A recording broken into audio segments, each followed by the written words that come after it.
تو ایک زبردست جس کو آپ کہیں ایونٹ ہر سال حج کا ایونٹ ہوتا ہے. اور میں آپ کو ایک اور خوبصورت بات بتاؤں, اس وقت دنیا میں ایک بہت بڑا مسئلہ یہ ہے جو غیر مسلموں کے ساتھ ہے کہ ان کے لوگ ان کے مذہب سے دور ہوتے جا رہے ہیں. یعنی پریکٹسنگ ان کے مذہب کے لوگ نہیں رہے, ان کی عبادت گاہوں میں لوگ نہیں آ رہے, ان کی عبادت گاہیں خالی ہیں.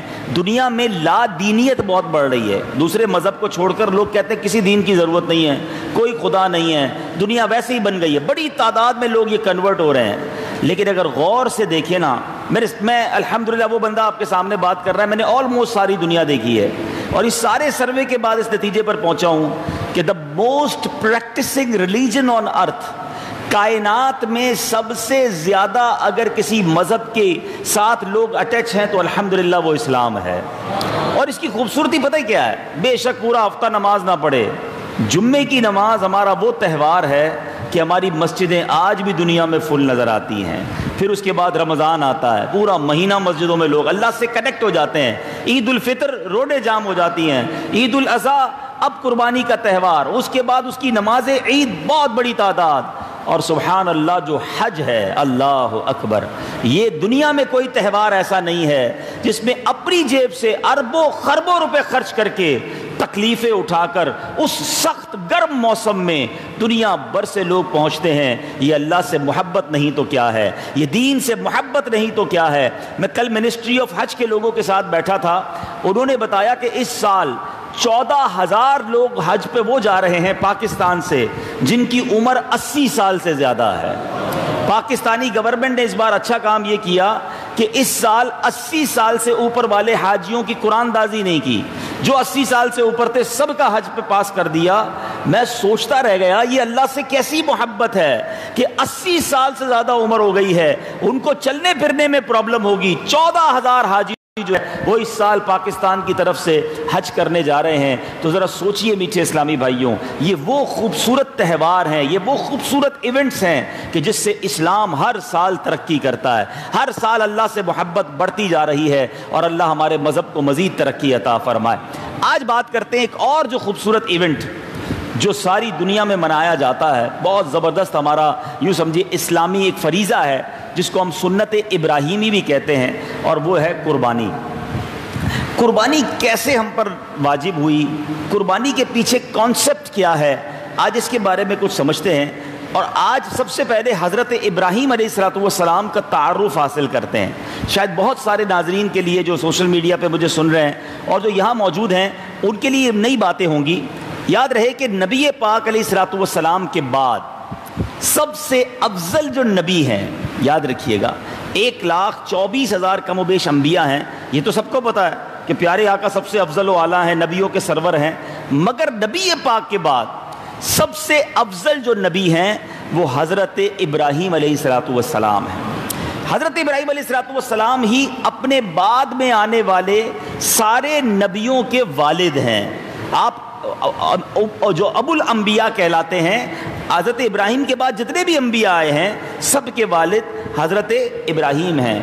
ہر آسمانی دین آپ ہی کی پیروی اور اطاعت ہے, ہر دین والے آپ کی تعظیم کرتے ہیں. ہاں, یہ حضرت ابراہیم کا مرتبہ دیکھیں, کرسچن بھی ان کی تعظیم کرتے ہیں, یہودی بھی ان کی تعظیم کرتے ہیں. جتنے آسمانی کتابوں پر عمل کرنے والے لوگ ہیں وہ حضرت ابراہیم کی تعظیم کرتے ہیں. آپ ہی کی یاد میں قربانی ہے, آپ ہی کی یادگار میں حج کے ارکان ہیں. حضرت ابراہیم کی یاد میں آپ ہی کعبہ شریف کو پہلی تعمیر کرنے والے, یعنی گھر کی شکل میں بنانے والے حضرت ابراہیم علیہ السلام ہیں. جس پتھر پر کھڑے ہو کر آپ نے کعبہ بنایا, کعبے کی تعمیر کی, وہ مقام ابراہیم ٹھہرا اور ساری دنیا کے لیے اسے سجدہ گاہ بنا دیا گیا.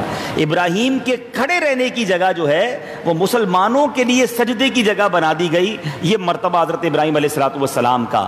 قیامت میں سب سے پہلے آپ ہی کو عمدہ لباس عطا ہوگا اور اس کے فوراً بعد نبی پاک علیہ السلام کو عطا ہوگا. اور ایک اور بڑی خوبصورت بات جو شاید آج پہلی بار آپ سنیں گے, تفسیر نعیمی میں یہ موجود ہے, ہو سکتا ہے یہاں بھی میرے کوئی ایسے بھائی ہوں جن کے چھوٹے بچے دنیا سے چلے گئے ہوں, نابالغ بچے فوت ہو جاتے ہیں, بڑا غم بھی ہوتا ہے, صبر کرنا چاہیے. اب ذرا سنیے گا کہ نابالغ بچے نابالغ بچے جو ہوتے ہیں نا، جو دنیا سے بچے فوت ہو جاتے ہیں، ان کی برزخ میں، عالم برزخ میں جو پرورش ہے وہ حضرت ابراہیم علیہ السلام اور ان کی زوجہ حضرت بی بی سارہ رضی اللہ تعالی عنہا کرتی ہیں. یعنی آپ کے بچے اگر آپ سے چلے گئے ہیں دنیا سے تو گھبرائیے نہیں، حضرت ابراہیم کی وہ پرورش میں ہیں، اور یہ تفسیر نعیمی میں موجود ہے. سبحان اللہ. حضرت ابراہیم علیہ السلام کو ایک بار آپ سرخ ریت کے پاس سے گزرے، سرخ ریت کا ٹیلا تھا، آپ کے پاس اناج نہیں تھا، آپ نے اسی ریت سے بوریاں بھر لی، گھر تشریف لائے تو گھر والوں نے پوچھا یہ کیا ہے؟ تو آپ نے فرمایا یہ سرخ گندم ہے. جب انہیں کھولا گیا تو واقعی وہ سرخ گندم تھی. جب یہ گندم بوئے گئے تو ان میں جڑ سے اوپر تک گیہوں یعنی کنک کی بالیاں لگیں، یعنی جو گندم شروع ہوا ہے، گندم آج ہم کھاتے ہیں، یہ حضرت ابراہیم علیہ السلام نے وہ پودے لگائے، اللہ نے اس میں گندم عطا فرما دیا. یہ آپ کا معجزہ ہے. اچھا، حضرت ابراہیم وہ عظیم ہستی ہیں کہ جن کی وجہ سے اس دنیا میں کئی نئی چیزیں شروع ہوئی ہیں، انوینشن ہوئی ہے. اب ذرا اس کے بارے میں بھی سمجھیے گا. حضرت ابراہیم علیہ السلام سب سے پہلے آپ ہی کے بال سفید ہوئے. حضرت ابراہیم سے پہلے کسی کے دنیا میں بال سفید نہیں ہوئے تھے. سب سے پہلے آپ ہی نے اپنے سفید بالوں میں مہندی یا قطم، یہ نیل کے پتوں کا خضاب ہوتا ہے، وہ لگایا. یعنی سب سے پہلے مہندی بھی بالوں میں حضرت ابراہیم نے لگائی. چلے لگے آپ تو ایک شرعی مسئلہ بھی سن لیجئے. ہم میں سے کئی لوگ کلر لگاتے ہیں، مہندی لگاتے ہیں. سفید بالوں کو کلر کرنے کی یا مہندی کرنے کی اجازت ہے، لیکن کالا رنگ نہیں کر سکتے. باقی کوئی بھی کلر آپ کر سکتے ہیں، کوئی بھی مہندی لگا سکتے ہیں.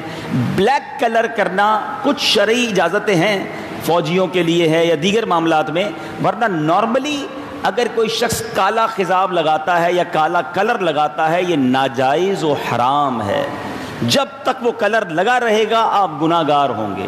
تو براؤن لگا لیں. اچھا، مسئلہ یہ ہوتا ہے کسی کو کہو یار آپ نے کلر بلیک کیا ہوا، کہتے نہیں میں نے براؤن کیا ہے. بھائی نظر تو بلیک آ رہا ہے. تو کہتے نہیں وہ ڈبی پہ براؤن لکھا ہوا تھا. تو کلر کی ڈبی کا نہیں مانا جائے گا، جو نظر آ رہا ہے وہ مانا جائے گا. تو آپ نے اگر کلر کرنا ہے یا مہندی لگانی ہے تو آپ بلیک کے علاوہ کوئی بھی کلر کر سکتے ہیں. اور بلیک آپ فیصلہ نہ کریں، سامنے والے سے پوچھیں میرا کلر کون سا ہے. اگر وہ کہے بلیک ہے تو مان لے یہ بلیک ہے، بلے میں اپنے دل کو مناتا رہوں کہ نہیں جناب یہ ڈارک براؤن ہے تو یہ لائٹ براؤن ہے تو یہ فلاں ہے. یہ ناجائز و حرام ہے، یاد رکھیے گا. آگے چلتے ہیں. سب سے پہلے آپ ہی نے سلا ہوا پاجامہ پہنا. سب سے پہلے آپ نے ممبر پر خطبہ پڑھا. حضرت ابراہیم وہ ہیں جنہوں نے سب سے پہلے ممبر پر خطبہ پڑھا. سب سے پہلے آپ نے راہ خدا میں جہاد کیا. حضرت ابراہیم ہی وہ ہیں کہ سب سے پہلے مہمان نوازی کی رسم بھی آپ سے شروع ہوئی. سب سے پہلے آپ ہی نے لوگوں سے ملاقات کے وقت معانقہ، گلے ملے. گلے پہلے نہیں ملتا تھا کوئی. گلے ملنے کی جو ابتدا ہوئی ہے وہ بھی حضرت ابراہیم علیہ السلام سے ہوئی. سبحان اللہ. اور روٹی کو بھگو کر شوربے میں جو سرید بناتے ہیں نا، سب سے پہلے سرید بنانے کی ابتدا بھی حضرت ابراہیم علیہ السلام سے ہوئی. اللہ تعالیٰ حضرت ابراہیم کے مزار پر کروڑوں رحمتوں کی بارش نازل فرمائے اور ان کے صدقے ہماری مغفرت فرمائے. اب بات کرتے ہیں حضرت اسماعیل علیہ السلام کی. یہ آپ کے بیٹے ہیں حضرت ابراہیم علیہ السلام کے. حضرت ابراہیم علیہ السلام کے یہاں حضرت اسماعیل کی ولادت کب ہوئی؟ بہت امیزنگ بات ہے. 99 ایئرز ایج تھی حضرت ابراہیم کی. 99 سال کی عمر میں آپ کے یہاں اولاد ہوئی. حضرت ابراہیم علیہ السلام کے یہاں حضرت اسماعیل. آپ نے 99 سال تک بے اولاد رہے. ہو سکتا ہے یہاں بھی کوئی بھائی بے اولاد ہوگا. میری بہن مجھے کوئی انٹرنیٹ پر بے اولاد سن رہی ہوگی، بڑا شکوہ کرتے ہیں، بڑی جناب باتیں کرتے ہیں، اللہ نے ہمیں اولاد نہیں دی، ہم بڑے پریشان ہیں. آپ سوچیں حضرت ابراہیم اللہ کے کتنے قریبی اللہ کے نبی ہیں، انبیاء کے بھی والد ہیں. 99 سال تک آپ بے اولاد رہے، مگر شکوہ نہیں تھا، شکایت نہیں تھی. حضرت ابراہیم کے یہاں 99 سال کی عمر میں اللہ نے اولاد دی. اور سبحان اللہ، آپ کہتے تھے جب دعا مانگتے تھے نا، آپ کہتے اسمع یا ایل. اسمع عربی کا لفظ ہے، اس کے معنی ہے سن، اور ایل عبرانی زبان کا لفظ ہے، اس کے معنی ہیں، یہ اللہ کو کہتے تھے خدا کا نام ایل.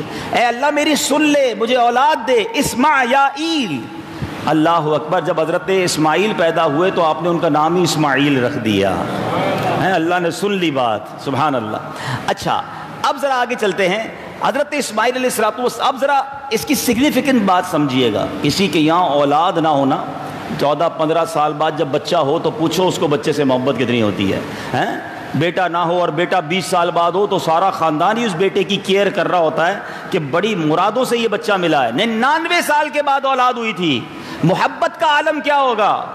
مگر حضرت ابراہیم نے 3 راتوں تک خواب دیکھا.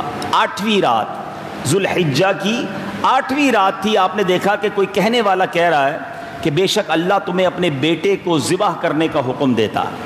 آپ صبح سے شام تک غور کرتے رہے کہ یہ خواب اللہ کی طرف سے ہے یا شیطان کی طرف سے ہے. میرے بیٹے کو ذبح کرنے کا حکم دیا جا رہا ہے. پھر 8 ذوالحجہ کا نام یوم الترویہ کہا جاتا ہے. حاجی جب جاتے ہیں نا, کہا جاتا ہے آج 8 ذوالحجہ یوم الترویہ. ترویہ کا معنی کیا ہے؟ سوچ و بچار کا دن. کون سوچ رہا تھا اس دن؟ حضرت ابراہیم کا پورا دن سوچ میں گزرا تھا کہ یہ خواب اللہ کی طرف سے ہے یا شیطان کی طرف سے. تو 8 ذوالحجہ دن ٹھہرا یوم الترویہ. 9ویں رات پھر وہی خواب دیکھا. صبح یقین کر لیا کہ یہ اللہ کی طرف سے ہے. اسی لیے 9 ذوالحجہ کو یوم عرفہ کہا جاتا ہے. عرفہ کے معنی ہے پہچاننے کا دن. کنفرم ہو گیا کہ یہ پیغام اللہ کی طرف سے ہے, اللہ کا آرڈر ہے کہ بیٹے کو ذبح کرنا ہے. 10ویں رات پھر وہی خواب دیکھنے کے بعد اب آپ نے صبح اس خواب پر عمل کرنے کی نیت کر لی اور بیٹے کی قربانی کا پکا ارادہ کر لیا. تو 10 ذوالحجہ کو کیا کہا جاتا ہے؟ یوم النحر ہے, ذبح کا دن. اللہ اکبر. یوم الترویہ 8 ذوالحجہ, یوم عرفہ 9 ذوالحجہ, یوم النحر ذبح کا دن 10 ذوالحجہ. اب آپ نے کیا کیا؟ اپنے بیٹے کو, جن کی عمر ابھی 7 سال تھی یا ایک روایت کے مطابق 13 سال تھی, لے کر چلے. اب پہلے تو اپنی زوجہ سے کہا کہ میں اس کو کہیں لے کے جا رہا ہوں, کسی دعوت میں کہہ لیں یا کسی سے ملاقات کے لیے, اچھے سے کپڑے پہنا دو. اللہ کی طرف سے پیغام تھا. تو بڑا تیار کر کے ماں نے روانہ کیا. تو شیطان جو ہے جب جانے لگ, شیطان حضرت ابراہیم کی زوجہ کے پاس آیا اور آ کر کہا کہ آپ کو پتہ ہے کہ حضرت ابراہیم آپ کے بیٹے کو کہاں لے جا رہے ہیں؟ تو کہاں لے جا رہے ہیں؟ وہ تو کہیں اپنے ساتھ لے جا رہے ہیں. کہا نہیں, وہ ذبح کرنے لے جا رہے ہیں. کہا کوئی باپ بھی اپنے بیٹے کو ذبح کرتا ہے؟ کہاں. شیطان نے کہا ان کو اللہ کا حکم ہے. کہا اگر اللہ کا حکم ہے تو میں راضی ہوں. وہ ماں کیسی تھی ذرا سوچو. اب حضرت ابراہیم بیٹے کو لے کے نکلتے ہیں تو اب شیطان ایک انسانی صورت میں آ کر کہتا ہے اے ابراہیم کہاں جا رہے ہیں, کہاں کا ارادہ ہے؟ کیا اسماعیل؟ انہوں نے کہا میں ایک کام سے جا رہا ہوں. تو شیطان کہتا ہے کیا اسماعیل کو ذبح کرنے جا رہے ہیں؟ تو حضرت ابراہیم نے فرمایا کیا تم نے کسی باپ کو دیکھا ہے کہ باپ بیٹے کو ذبح کرے؟ آپ نے بات گویا بنائی تھوڑی سی, اسے سمجھایا. شیطان بولتا ہے ہاں مجھے معلوم ہے آپ اسی کام کے لیے جا رہے ہیں. آپ سمجھتے ہیں کہ اللہ نے آپ کو اس بات کا حکم دیا ہے؟ حضرت ابراہیم نے فرمایا اگر رب نے حکم دیا ہے تو میں اس کی فرما برداری کروں گا. اب شیطان مایوس ہوا, ان کی زوجہ کے پاس گیا, وہاں سے بھی مایوس ہوا. اب وہ حضرت اسماعیل کے پاس آیا, چھوٹے بچے کے پاس, اور آ کر کہتا ہے کہ تمہیں معلوم ہے کہ تمہارے والد تمہیں کہاں لے جا رہے ہیں؟ وہ تمہیں ذبح کرنے لے جا رہے ہیں. اسماعیل کہتے ہیں کیوں؟ کہا انہیں اللہ کا حکم ہے. اگر اللہ کا حکم ہے تو میں بھی لبیک کہتا ہوں, میں بھی راضی ہوں. اچھا یہ ساری بات جو ہے نا قرآن مجید فرقان حمید میں کتنے خوبصورت انداز میں بیان ہوئی ہے. اللہ تعالیٰ قرآن مجید میں فرماتا ہے کہ حضرت ابراہیم نے حضرت اسماعیل سے کیا کہا. آپ کہتے ہیں یا بنی انی ارا فی المنام انی اذبحک فانظر ماذا تری. ترجمہ کنز الایمان, اے میرے بیٹے میں نے خواب میں دیکھا ہے میں تجھے ذبح کرتا ہوں, اب تیری کیا رائے ہے؟ علماء نے اس میں بحث کی کہ بیٹے سے رائے کیوں پوچھی؟ اللہ کا حکم تھا تو آرڈر تھا نا. سبحان اللہ. علماء اس میں ایک جواب یہ بھی دیتے ہیں کہ بیٹے کی فرما برداری اللہ نے ظاہر کرنی تھی. بیٹا کیا کہتا ہے؟ یا ابت افعل ما تؤمر ستجدونی انشاء اللہ من الصابرین. اے میرے باپ کیجئے جس بات کا آپ کو حکم ہوتا ہے, اللہ نے چاہا تو قریب ہے کہ آپ مجھے صبر کرنے والا پائیں گے. آپ اپنا کام پورا کیجئے, مجھے صبر کرنے والا پائیں گے. اب جب شیطان تھک گیا نا, ماں کو بھی نہیں منا سکا, بیٹے کو بھی نہیں منا سکا, والد کو بھی نہیں منا سکا, اب جمرے کے پاس آپ آئے تو حضرت ابراہیم نے اسے اسی مقام پر 7 کنکریاں ماری، شیطان کو بھگانے کے لیے 7 کنکریاں ماری، شیطان راستے سے ہٹ گیا، شیطان دوسری جگہ پر کھڑا ہو گیا جس کو ہم دوسرا جمرہ کہتے ہیں، آپ نے دوبارہ 7 کنکریاں ماری، کیونکہ حضرت جبرائیل نے آپ سے کہا کہ ایک فرشتے نے کہا کہ اسے پھر ماریے، آپ نے پھر وہاں 7 کنکریاں ماری، اس نے راستہ چھوڑ دیا، آگے جا کر پھر کھڑا ہو گیا جس کو ہم تیسرا جمرہ کہتے ہیں، وہاں پر پھر حضرت ابراہیم علیہ السلام نے فرشتے کے کہنے پر اسے 7 کنکریاں ماری، شیطان نے راستہ چھوڑ دیا۔ اللہ کو وہ کنکر مارنا کیسا پسند آیا، کسی حاجی کا حج کمپلیٹ نہیں ہوتا، واجب قرار دے دیا گیا کہ تینوں شیطانوں کو پہلے دن 7 کنکریاں بڑے شیطان کو، دوسرے اور تیسرے دن تینوں شیطانوں کو کنکریاں مارنی ہیں۔ حضرت ابراہیم کی یاد کو باقی رکھا گیا ہے، اور علماء لکھتے ہیں آج بھی یہ چھوٹا سا کنکر مارا تو اس پتھر کو جاتا ہے مگر یہ شیطان کو ایسا ذلیل کرتا ہے، آج بھی شیطان اپنے سر پر اس دن خاک ڈالتا ہے کہ ساری دنیا سے لوگ آ کر مجھے گویا کنکر مار رہے ہیں، مجھے میری پٹائی کر رہے ہیں۔ سبحان اللہ، حضرت اسماعیل کی کیا بات ہے۔ اب حضرت اسماعیل کو لے کر حضرت ابراہیم چلے اور کوہ صبیر پر پہنچے تو اب اللہ کے حکم کی انہیں خبر دی۔ سبحان اللہ، تو انہوں نے کیا کہا کہ والد صاحب آپ کیجئے جو چاہتے ہیں، اللہ کا حکم ہے، مجھے صابر پائیں گے۔ اب کیا ہوا، اب ذرا جملہ سنیے گا۔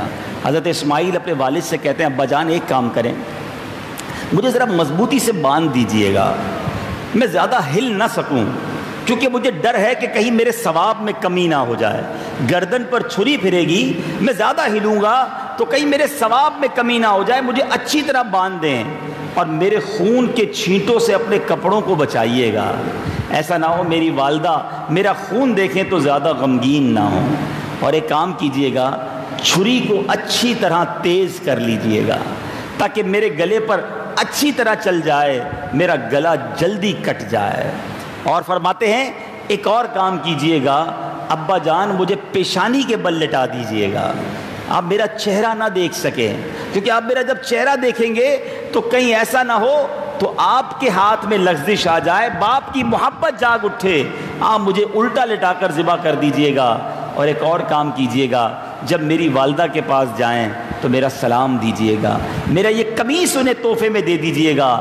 ذرا سوچئے میٹھے اسلامی بھائیوں، اس آسمان نے یہ منظر کیسے دیکھا ہوگا کہ اللہ کے حکم پر اللہ کا نبی اپنے 7 سال یا 13 سال کے بچے کو ذبح کرنے کے لیے تیار ہے۔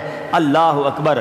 اب جناب حضرت ابراہیم علیہ السلام نے پیشانی کے بل لٹایا، الٹا لٹا دیا، چھری کو تیز کیا، اچھی طرح حضرت اسماعیل کو باندھ دیا، اب ان کے چہرے سے نظر بھی ہٹا لی۔ ایک بوڑھا باپ ہے اور اپنے بیٹے کو ذبح کر رہا ہے، مگر جیسے ہی چھری چلاتے ہیں چھری نے اپنا کام نہ کیا، گلا نہ کٹا۔ اس وقت حضرت ابراہیم پر یہ وحی نازل ہوئی۔ اللہ اکبر۔ اللہ قرآن میں فرماتا ہے اور ہم نے اسے ندا فرمائی کہ اے ابراہیم بے شک تو نے خواب سچ کر دکھایا، ہم ایسا ہی صلہ دیتے ہیں نیکوں کو، بے شک یہ روشن جانچ تھی، یہ ایک طرح کا امتحان تھا، اور ہم نے ایک بڑا ذبیحہ اس کے فدیے میں دے کر اسے بچا لیا۔ اللہ اکبر۔ حضرت اسماعیل کو حضرت ابراہیم نے جب لٹایا تھا تو اللہ کے حکم سے جبریل امین بطور فدیہ جنت سے ایک مینڈھا لے کر آ گئے۔ وہ مینڈھا آیا اور اللہ اکبر دور سے حضرت ابراہیم کو انہوں نے آواز لگائی۔ حضرت ابراہیم کی حضرت جبرائیل کیا کہتے ہیں؟ اللہ اکبر اللہ اکبر۔ جب حضرت ابراہیم نے یہ آواز سنی تو سر آسمان کی طرف اٹھایا اور اللہ کی طرف سمجھ گئے کہ آزمائش کا وقت گزر گیا ہے، بیٹے کی جگہ فدیے میں مینڈھا بھیجا گیا ہے، تو خوش ہو کر فرمایا لا الہ الا اللہ واللہ اکبر۔ جب حضرت اسماعیل جو لیٹے ہوئے تھے انہوں نے سنا تو وہ کہتے ہیں اللہ اکبر وللہ الحمد۔ سبحان اللہ۔ حضرت جبرائیل کی بات، حضرت ابراہیم کی بات اور حضرت اسماعیل کی بات، یہ تینوں جملے اللہ کو کیسے پسند آئے کہ ان مبارک الفاظ کی ادائیگی کی سنت جو ہے وہ قیامت تک کے لیے عید کے لیے جاری کر دی گئی۔ مل کے پڑھتے ہیں نا، اللہ اکبر اللہ اکبر لا الہ الا اللہ واللہ اکبر اللہ اکبر وللہ الحمد۔ اس کا پہلا پارٹ جبرائیل نے کہا تھا، مڈل پارٹ جو ہے وہ ابراہیم علیہ السلام نے کہا تھا، اور آخری جملہ حضرت اسماعیل نے کہا تھا، اللہ اکبر۔ یہ لوگ تھے، یہ قربانیاں تھیں۔ اس جنتی مینڈے کا کیا ہوا؟ اس کے گوشت کو کیا ہوا؟ جب اس گوشت کو، اس مینڈے کو ذبح کیا گیا تو مفسرین کہتے ہیں یہ مینڈا جنت سے آیا تھا، اور یہ وہی مینڈا ہے جو حضرت آدم علیہ السلام کے بیٹے حضرت حابیل نے قربانی کے لیے پیش کیا تھا۔ اس مینڈے کا گوشت پکایا نہیں گیا بلکہ اسے جانوروں اور پرندوں کو کھلا دیا گیا۔ سبحان اللہ۔ میرے میٹھے اسلامی بھائیوں، ایک مقصد یہ بھی تھا کہ یہ ساری بات، یہ سارا واقعہ اس لیے بیان کیا جائے۔ بہت سارے ینگسٹر، بہت سارے بچے بیٹھے ہیں، اسلامی تاریخ کی یہ باتیں ہمارے بچوں کو پتہ ہونی چاہیے۔ آج بقرعید کے دن قریب ہیں، ہماری گلیوں میں جانور آنا شروع ہو گئے ہیں۔ جانور گھمانا، پھرانا، کھلانا اچھی نیت سے ہے تو اس کا ثواب ملے گا، لیکن اس کے پیچھے کانسیپٹ کیا ہے؟ یہ کس قربانی کی یاد ہے؟ یہ کیسے واقعہ ہوا تھا؟ سبحان اللہ، یہ ہم سب کو پتہ ہونا چاہیے، اور اے کاش اس قربانی سے میں اور آپ درس حاصل کریں۔ اب سبق کیا ملتا ہے؟ سبق یہ ملتا ہے 99 سال کی عمر میں بیٹا ملا، مگر اس بیٹے کو قربان کرنے کا حکم دیا گیا تو نہ حضرت ابراہیم رکے، نہ ان کی زوجہ رکی، نہ حضرت اسماعیل رکے، قربان کرنے چل پڑے ہیں۔ وہ تو کر چکے جو کرنی بشر کی ہے۔ یہ تو اللہ نے کرم کیا نا کہ بیٹے کی جگہ مینڈا بیچ دیا، اور بیٹا کیسا بچا؟ سبحان اللہ۔ حضرت اسماعیل کی نسلوں سے پھر انبیاء پیدا ہوئے۔ حضرت اسماعیل ہی وہ اللہ کے نبی ہیں۔ مکے جاتے ہو نا، زمزم کا پانی پیتے ہو، جس کے قدموں کی رگڑ سے یہ کنواں جاری ہوا۔ آپ پیاسے تھے اور آپ نے اپنے پیروں کو رگڑا تو اللہ نے پیروں کی رگڑ سے ایک پانی کو جاری کیا جو آج ساری دنیا کے لیے تبرک والا پانی بن گیا۔ تو حضرت اسماعیل، حضرت ابراہیم وہ عظیم ہستیاں ہیں، لیکن مجھے اور آپ کو سیکھنے کو کیا ملا ہے؟ اچھا، ایک اور پہلے شرعی مسئلہ سمجھ لیں۔ آج اگر کسی کو خواب میں کوئی آواز سنائی دے کہ بیٹا ذبح کر دو، بیٹی ذبح کر دو، یا ابا کو ذبح کر دو، تو خواب میں یہ انبیاء کے جو خواب ہوتے ہیں نا، یہ وحی ہوتے ہیں، یاد رکھیے گا۔ مجھے اور آپ کو خواب میں کوئی بھی آ کر کہہ دے کہ ایسا کام کر دو تو وہ کام نہیں کیا جائے گا۔ یہ شرعی مسئلہ یاد رکھیے گا۔ آج ہی میں نے بیان کیا اور کل کوئی واقعہ نہ ہو جائے، تو میں نے کہا پہلے میں اس کو کلیئر کر دوں کہ انبیاء کے خواب یہ وحی ہوتے ہیں، امت کا خواب دلیل نہیں ہوتا، حجت نہیں ہوتا۔ تو ایسا کوئی بھی حکم خواب میں نہیں مانا جائے گا، پہلی بات۔ دوسری بات جو سیکھ رہی ہے، جو سمجھ رہی ہے اس واقعے سے، وہ یہ ہے کہ حضرت ابراہیم علیہ السلام 99 سال کے بعد بیٹا پیدا ہوا، اللہ کا حکم آیا، وہ بھی قربان کرنے چلے۔ آج تھوڑا سا ہم وقت دینے کے لیے تیار نہیں، تھوڑا سا مال قربان کرنے کے لیے تیار نہیں، تھوڑی سی کوشش کرنے کے لیے اسلام کے لیے تیار نہیں ہوتے۔ سب باتیں تو چھوڑ دو نا یار، نماز تو پہلا فرض ہے نا، ہر مسلمان مانتا ہے۔ کتنے لوگ ہیں جو 5 ٹائم نماز پڑھتے ہیں، گھر سے نکلنے کے لیے تیار نہیں ہوتے، مسجد قریب ہوتی ہے، مسجد کے اندر آنے کے لیے تیار نہیں ہوتے۔ بات ہم کرتے ہیں کہ جناب ہم انبیاء کے غلام، ان کے چاہنے والے، وہ بیٹا قربان کر دیں اور ہم تھوڑا سا ٹائم دینے کے لیے تیار نہ ہوں۔ یہ کیسی قربانی ہے؟ کئی قربانی کرنے والے ایسے ہیں۔ دیکھیں میری بات کو نیگیٹو مت لیجئے گا، یقیناً قربانی اگر واجب ہے تو کرنی ہے، کرنی چاہیے، ضروری ہے، لیکن قربانی سے بھی بڑا فرض تو نماز ہے نا۔ ساری رات منڈی میں جاؤ، نہ عشاء پڑھو نہ فجر پڑھو، یہ کون سی قربانی کے جانور کی تلاش ہے؟ قربانی سنت ابراہیمی ہے، ضروری ہے، مگر جو مسلمانوں پر پہلا فرض نماز ہے اس کی فکر ہی نہیں ہے۔ ساری رات گلیوں میں گائیں گھمائیں گے، بہت اچھی بات، منع نہیں کر رہا، اچھی بات ہے اگر اچھی نیت سے ہے، دکھلاوے کے لیے ہے، تکبر کے لیے ہے، لوگوں پر رعب جمانے کے لیے کہ دیکھو میرا جانور کتنا بڑا ہے، کتنے پیسے میرے پاس، پھر تو قربانی کا ثواب بھی نہیں ملنا۔ لیکن اگر اچھی نیت سے ہے کہ اللہ کی راہ میں قربان ہو رہا ہے جانور، اس کو محبت دیں گے، اس کو کھلائیں گے تو ثواب ملے گا۔ لیکن جانور گھمانے کا ٹائم ہے، نماز پڑھنے کا ٹائم نہیں ہے۔ خود سوچے نا، شیطان ہمیں چھوٹی نیکی میں لگا کر بڑی نیکی چھڑوا دیتا ہے۔ قربانی بھی کرنی ہے مگر نماز اس سے پہلے پڑھنی ہے، تو یہ ضرور سوچئے۔ اچھا، یہاں پر ایک اور مسکنسیپشن کلیئر کر دوں، پھر اپنی بات کو کنکلوڈ کر لیتا ہوں کہ آج کل یہ قربانی کے دن آئے نا، تو بہت سارے روشن خیال نکلے ہوئے ہیں، اور تھوڑے دنوں میں نکلیں گے، مزید نکلیں گے، میسیجز آنا شروع ہو جائیں گے کہ یار اتنے مہنگے مہنگے جانور اور کروڑوں روپے اربوں روپے خرچ کرنے سے بہتر ہے کسی غریب بچی کی شادی کرا دو. ہیں ابھی حج کے لیے بھی باتیں شروع ہو جائیں گی. اربوں روپے خرچ ہوتے ہیں جناب, دنیا بھر سے لوگ حج کرنے جاتے ہیں, لوگوں کے پاس کھانے کو نہیں ہے, لوگ ہاسپٹل میں ہیں, ان کا علاج کروا دو. کیا ضرورت ہے حج کو جانے کی, کیا ضرورت ہے قربانی کرنے کی, چھوٹا سا جانور قربان کر دو.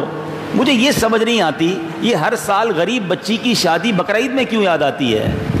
کسی کی شادی پر کروڑوں روپے خرچ کوئی کرتا ہے, بڑے بڑے فنکشن کرتا ہے, تو وہی لبرل طبقہ ادھر جا کے ولیمہ کھا رہا ہوتا ہے. وہ کسی کو پکڑ کے یہی کہتا کہ یار 30 لاکھ روپے 40 لاکھ روپے ایک رات کی دعوت میں اڑا دیے. کسی غریب بچی کی 3 شادیاں کروا دیتا. بھائی تو نے مہندی کے فنکشن پر اتنے ناچ گانے کروائے, اس فنکشن کو نہ کرتا تو 2 بچیوں کی شادیاں ہو جاتی. تیرے ہال سے کھانا کتنا ضائع ہوا, یہ ضائع نہ ہوتا تو کئی غریبوں کے مہینوں کا راشن ہو جاتا. ورلڈ کپ ہو جائے, کرکٹ ہو جائے, نہ جانے کون کون سے تہوار ہو جائیں, جس کی اوپننگ سیریمنی, جس کی اینڈنگ سیریمنی پر کروڑوں روپے خرچ ہو جائیں. نیو ایئر نائٹ پر سارا کراچی دھماکوں سے گونج رہا ہوتا ہے. اتنی زبردست فائر ورکس ہوتی ہیں, حساب کرو تو لاکھوں کروڑوں کا آتش بازی, لاکھوں کروڑوں کی شراب نوشی. کوئی ایک بیان تو دے کہ اس بار نیو ایئر نہ منایا جائے, غریب بچی کی شادی کر دی جائے. صرف یاد آتا ہے تو اسلامی تہوار پہ یاد آتا ہے. ان کے دل میں کیا ہے پوچھو. مسئلہ یہ ہے, یہ ڈائریکٹ اسلام کو برا نہیں کہہ سکتے, یہ ڈائریکٹ دین کو برا نہیں کہہ سکتے. ان پر نماز پڑھنا بھاری, ان پر قرآن پڑھنا بھاری, تراویح ان کو پرابلم لگتی ہے, رمضان میں یہ ڈیفیکلٹ ہو جاتے ہیں, قربانی کے پیسے ان سے نہیں نکلتے. اب یہ تو نہیں کہہ سکتے کہ یار اسلام کا قربانی جو کانسیپٹ ہے ہمیں سمجھ نہیں آتا, حج کیوں فرض ہوا, تو یہ نہیں کریں گے. اس کے سامنے دوسرا فارمولہ لے کر آئیں گے کہ جناب اس کے بدلے یہ کر دو تو اچھا ہے. اللہ کے بندوں پہلے اتنے حرام کام ہو رہے ہیں, اس کے خلاف کوئی بات نہیں کرتا. یہ اللہ کی طرف سے قربانی ایک اتنی بڑی نعمت ہے. اچھا چلو میں یہ بھی بتا دوں, یہ پیسے ضائع نہیں ہوتے. آپ ذرا اس کی سرکولیشن کو دیکھیں. یہ پنجاب سے, سندھ سے جانور پلنا شروع ہوتے ہیں. وہاں کے کسان, وہاں کے ہاری لوگ جو ہیں وہ کماتے ہیں. جب میں اور آپ جانور خریدتے ہیں ان کا گھر چلتا ہے, ان کے پورے سال کا راشن جمع ہو جاتا ہے. آپ دیکھیں کتنے چارے والے, کتنے جناب آپ کے شہر کے اندر گھاس بیچنے والے, چارہ بیچنے والے, ان کا روزگار شروع ہو جاتا ہے. سپر ہائی وے سے لے کر شہر میں جو گاڑیاں آتی ہیں, کتنی سوزوکی والوں کا کاروبار شروع ہو جاتا ہے. آگے چلیے جناب, اس کے بعد جب آپ قربانی کرتے ہیں سینکڑوں ہزاروں کسائیوں کو روزگار ملتا ہے. کھانا بٹتا کتنے غریب لوگوں کے گھروں میں, آپ کے کتنے غریب رشتہ داروں کے گھروں میں گوشت پہنچ جاتا ہے. یہ قربانی کو اگر دیکھیں, یہ اربوں روپے خرچ ضرور ہوتے ہیں لیکن لاکھوں کروڑوں کے دن سمر جاتے ہیں. چمڑے والوں کا کام شروع ہو جاتا ہے, کھالوں والوں کا کام شروع ہو جاتا ہے. ارے جناب اور تو اور باربیکیو بنانے والوں کا کام شروع ہو جاتا ہے. کئی ہوٹلوں میں جناب ہمارے گوشت جاتے ہیں جو ابھی وہ کھانا بنا کر دیتے ہیں. تو آل دا وے اکانومی کو, معاشرت کو جتنا بڑا بوسٹ جو ہے یہ قربانی دیتی ہے. آپ حساب کر لیں کہ کروڑوں روپے, اربوں روپے مسلمانوں کی جیبوں سے نکلتے ہیں اور ہمارے اس معاشرے میں یہ کروڑوں روپے پھیل جاتے ہیں. کسی کی جیب میں جاتے ہیں, کسی کے گھر میں جاتے ہیں, کسی کو روزگار ملتا ہے. لیکن جناب لبرلز کا کیا کیجئے, ان کو ٹینشن یہ ہے کہ مسلمان اللہ کے نام پہ خرچ کیوں کر رہے ہیں. مسلمانوں کو تو ناچ گانوں پہ خرچ کرنا چاہیے تھا, مسلمانوں کو تو الٹے کاموں میں خرچ کرنا چاہیے تھا. تو ان کی باتوں میں نہ آئیں. قربانی جس پر واجب ہے ضرور کرے, بہترین جانور کرے. جب تم اپنے گھر والوں کے لیے بہترین چیزیں خریدتے ہو, اللہ کی راہ میں قربانی کے وقت کیوں جان پڑ جاتی ہے کہ نہیں جناب چھوٹا سا جانور بھی چلے گا. یہی تو دل دیکھا جاتا ہے اللہ کی راہ میں کہ آپ اللہ سے کتنی محبت کرتے ہیں اور مال سے کتنی محبت کرتے ہیں. تو انشاءاللہ قربانی کریں گے, خوش دلی کے ساتھ کریں گے اور بہترین قربانی کریں گے انشاءاللہ. ایک آخری بات, اس میں بھی ایک بڑی نیکی یہ بھی امیر اہل سنت نے سکھائی. اس سے پہلے میں نے تو کسی کتاب میں نہیں پڑھا تھا نہ کہیں سنا تھا, مگر کمال کا کانسیپٹ دیا امیر اہل سنت نے کہ آپ مثال کے طور پہ ماشاءاللہ میں جانتا ہوں یہاں کئی ایسے لوگ ہیں جن کو اللہ نے بہت نوازا ہے اور ماشاءاللہ گھر میں 5 6 7 قربانیاں بھی ہوتی ہیں. 4 بکرے آ گئے, 5 بکرے آ گئے, یا 1 گائے آپ کرتے ہوں گے. میں اس بار ایک مشورہ دیتا ہوں آپ کو, امیر اہل سنت سے ہی سیکھا.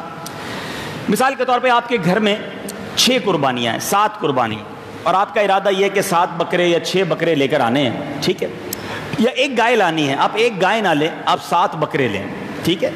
اور آپ کیا کرتے ہیں جب قربانی کرتے ہیں تو آپ اپنے آس پاس غریبوں رشتہ داروں کو گوشت بھی بانٹتے ہیں, اپنے ملازمین کو بھی بانٹتے ہیں. آپ اس سال 1 2 3 4 جتنا ہو سکے, جتنا اللہ نے وسعت دی ہے, بکرے جو ہیں وہ اپنے غریب رشتہ دار یا ملازم کو دے دیں. بلکہ امیر اہل سنت تو کمال کی بات فرماتے ہیں کہ بکرا نہ دے بلکہ بکرے کے پیسے دیں. کہ بھائی یہ لو 20,000 روپے، میرے والد کی قربانی گھر میں ہونی تھی، اس بار میرے والد کی قربانی آپ اپنے گھر میں کر دینا۔ قربانی تو ہو گئی نا، مگر اب آپ خوشی کا عالم دیکھیے گا۔ وہ غریب اپنے بچوں کے ساتھ جب بکرا خریدنے جائے گا، جتنے دن تک وہ بکرا تلاش کرے گا، سارے گھر میں خوشی ہے۔ منڈی جانے کا صرف آپ کو شوق ہے، ان کے بچوں کو نہیں ہے۔ اچھا وہ بکرا لے کر آ گئے، پھر آپ اس کو چارے کے پیسے بھی دے دیں کہ بھائی اس کو غریب کو مت کہنا چارہ کھلاؤ، وہ 10 دن کہاں سے چارہ کھلائے گا، اس کو اپنے کھانے کے واندے ہیں، اس کو دے دیں بھائی 1000 2000 روپے اس کے چارہ کھلاؤ، کسائی کے پیسے بھی ساتھ دے دو۔ اب روزانہ اس کے بچے جب بکرا لے کر گھومیں گے، چارہ کھلائیں گے، آپ سوچیں روز ان کے گھر میں عید ہوگی۔ وہ سوچ بھی نہیں سکتے تھے کہ ہمارے گھر پہ کبھی قربانی ہوگی، ہمارا تو کام عید والے دن کسی کے گھر پہ تھیلی لے کے جانا ہے، اور آج ہمارے گھر میں بکرا آیا ہوا ہے۔ آپ یقین کریں ان کے بچے خوشی سے سوئیں گے نہیں، اور جب عید والے دن ان کے یہاں قربانی ہوگی نا تو شاید ان کی آنکھوں میں شکر کے آنسو ہوں گے۔ آج تک انہوں نے دوسروں سے گوشت لے کر کھایا تھا، آج آپ کی اس مہربانی کی وجہ سے وہ اپنے رشتہ داروں کو گوشت بانٹ رہے ہوں گے۔ آپ امیجنیشن سوچئے، آپ ایک پورے خاندان کی عید منوا دیں گے، اب ان کی دعائیں لگیں تو آپ کے کتنے غم دور ہو جائیں گے۔ گوشت تو ویسے ہی بانٹنا تھا، تو کیوں نہ اس بار اس انداز سے عید منائی جائے۔ اور میں صحیح بتا رہا ہوں، اس کو ایک بار پریکٹس کر کے دیکھیے، اس سال پریکٹس کر کے دیکھیے، آپ کی طبیعت خوش ہو جائے گی جب آپ کو اس گھرانے کی خوشیاں نظر آئیں گی، اس بچوں کے اندر جو خوشی نظر آئے گی۔ تو بہرحال اللہ کرے میں اور آپ اس طرح عید منایا کریں، اس طرح خوشیاں منایا کریں کہ لوگوں کے دلوں میں بھی خوشی داخل ہو۔ یہ خوشی کیسی ہے کہ میرا خاندان تو سارا خوش ہے، باقی سارا محلہ پریشان ہے۔ ایسی شادی نہ کیا کرو ساری رات محلے والے نہ سو سکیں، ایسے فنکشن نہ کیا کرو کہ برابر میں مریض ہے اور اسے نیند نہ آیا کرے۔ امیر اہل سنت کی فراست پر قربان، آپ صرف مہندی، ڈھولکی اور شادیوں کے فنکشن پر منع نہیں کرتے، آپ کہتے ایسی نعت خوانی کا ثواب بھی نہیں ملے گا جس کی آواز سے کوئی مریض نہ سو سکتا ہو، جس کی وجہ سے لوگوں کے راستے بند کر لیے جائیں۔ ہم نعت خوانی بھی، نیکی کا کام بھی اسی وقت ثواب کا بنا سکتے ہیں جب اب حقوق العباد کے مطابق اس کو کریں۔ لوگوں کو تکلیف پہنچا کر کہاں سے نیکی ملے گی؟ تو بالکل اسی طرح آپ شادیوں کے اندر، خوشیوں کے اندر بھی ایسا کام کیا کرو کہ دوسرے مسلمان بھی خوش ہوں اور میرے گھر میں بھی خوشی ہو۔ اللہ خوشیوں کو اور برکت عطا فرما دے گا۔ اللہ تعالیٰ اس سال ہمیں قربانی کا فریضہ بہترین انداز میں سر انجام دینے کی توفیق عطا فرمائے، حضرت ابراہیم کی سنت کو ادا کرنا نصیب فرمائے، اور حضرت ابراہیم، حضرت اسماعیل کی اس قربانی کے صدقے رب کریم ہمیں بھی دین کی خاطر قربانی دینے کا جذبہ عطا فرمائے، 5 وقت نماز پڑھنا نصیب فرمائے اور اچھے انداز سے قربانی کرنا نصیب فرمائے۔ میٹھے اسلامی بھائیوں، اتنی پیاری باتیں دعوت اسلامی کے مدنی ماحول میں سیکھی اور سکھائی جاتی ہیں، تو آپ بھی دعوت اسلامی کے مدنی ماحول سے وابستہ رہیے، ہفتہ وار اجتماع میں آتے رہیے، مدنی قافلوں میں سفر کیجیے، اور ایسی پیاری باتیں سیکھنے کے لیے مدنی چینل دیکھتے رہیے۔ ایسے بیانات مدنی چینل پر آتے رہتے ہیں، سنتے رہیں گے تو سیکھتے رہیں گے۔ اللہ تعالیٰ عمل کرنے کی توفیق عطا فرمائے۔ صلو علی الحبیب۔ ماشاءاللہ 2 اعلان بھی ہیں اور بڑے پیارے اعلان ہیں۔ جنت میں گھر تو سبھی کو چاہیے نا، دنیا میں گھر بن گیا ہے تو جنت میں گھر بھی ہمیں بنانا ہے۔ تو ماشاءاللہ آپ کے قریب ہی ایک مسجد کی خریداری کی گئی ہے دعوت اسلامی کی طرف سے، اور اس کے لیے اسلامی بھائی یہاں موجود ہیں، اور 1000 روپے کا انہوں نے ٹوکن بنایا ہے۔ تو یہاں 1000 والا نہیں 10,000 والا لانا تھا۔ ماشاءاللہ اللہ نے بہت سو کو بہت نوازا ہے۔ تو بہرحال جو جتنا گڑ ڈالے گا اتنا میٹھا ہے، آپ کے لیے ہی جنت میں گھر ملے گا، تو سب کو اس میں حصہ ملانا چاہیے۔ اور ایک علاقہ federal be area, Sis Mahal B1 area, شیش محل لیاقت آباد میں مدرسہ شروع کیا جا رہا ہے، تو اس کے لیے بھی یہ چندے کے لیے موجود ہیں۔ تو یہ ان کی ہم پر مہربانی ہے کہ ہمارے پیسے اچھی جگہ لگوا دیں گے۔ میں اور آپ نہیں رہیں گے، یاد رکھیے گا، مسجد رہے گی، مدرسہ رہے گا، قیامت تک سجدے ہوں گے، قرآن پڑھا جاتا رہے گا، ہمیں قبر میں بھی ثواب کا تحفہ ملتا رہے گا۔ تو چلیں ہم سب کو اس میں حصہ ملانا چاہیے۔ میں بھی انشاءاللہ کچھ اپنا دونوں میں حصہ ملا دیتا ہوں، باقی اسلامی بھائی بھی یہ باہر کھڑے ہوں گے تو اپنا حصہ ضرور ملائیے گا۔ اللہ تعالی ہم سب کو عمل کرنے کی توفیق عطا فرمائے۔ جزاک اللہ۔ الحمدللہ رب العالمین والصلاة والسلام علی سید الانبیاء والمرسلین۔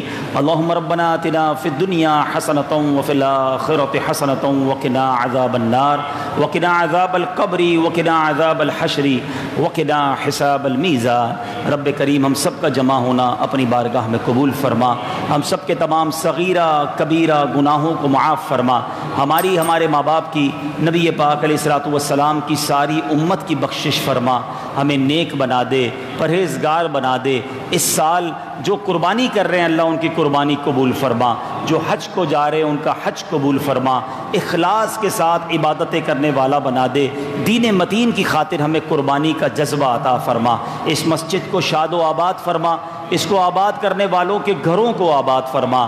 اے اللہ، اے رب کریم، ہم میں جو بیمار ہیں انہیں شفا عطا فرما، بے روزگاروں کو رزق حلال عطا فرما، تنگ دستوں کو فراخ دستی عطا فرما۔ اے کریم، روٹھوں کو منا دے، بچھڑوں کو ملا دے، جتنے بھائی یہاں بیٹھے ہیں سب کی جھولیوں کو بھر دے، جو ہمارے ساتھ سوشل میڈیا کے لوگ بھی دعا میں شامل ہیں، اے اللہ ان کی بھی نیک اور جائز تمناؤں کو پورا فرما، جو تڑپ رہے ہیں انہیں بھی کعبہ دکھا دے، انہیں بھی مدینہ دکھا دے، آئندہ سال ہمیں اپنے گھر والوں کے ساتھ حج کی سعادت نصیب فرما۔ اللہم رب یسر ولا تعسر وتمم لنا بالخیر یا فتاح وبک نستعین ببرکۃ ان اللہ وملائکتہ یصلون علی النبی یا ایھا الذین آمنوا صلوا علیہ وسلموا تسلیما۔ صلی اللہ علی النبی الامی وآلہ صلی اللہ علیہ وسلم صلاۃ وسلاما علیک یا سیدی یا رسول اللہ۔ جب دم واپسی ہو یا اللہ، سامنے ہو روضہ رسول اللہ اور لب پہ ہو لا الہ الا اللہ محمد الرسول اللہ۔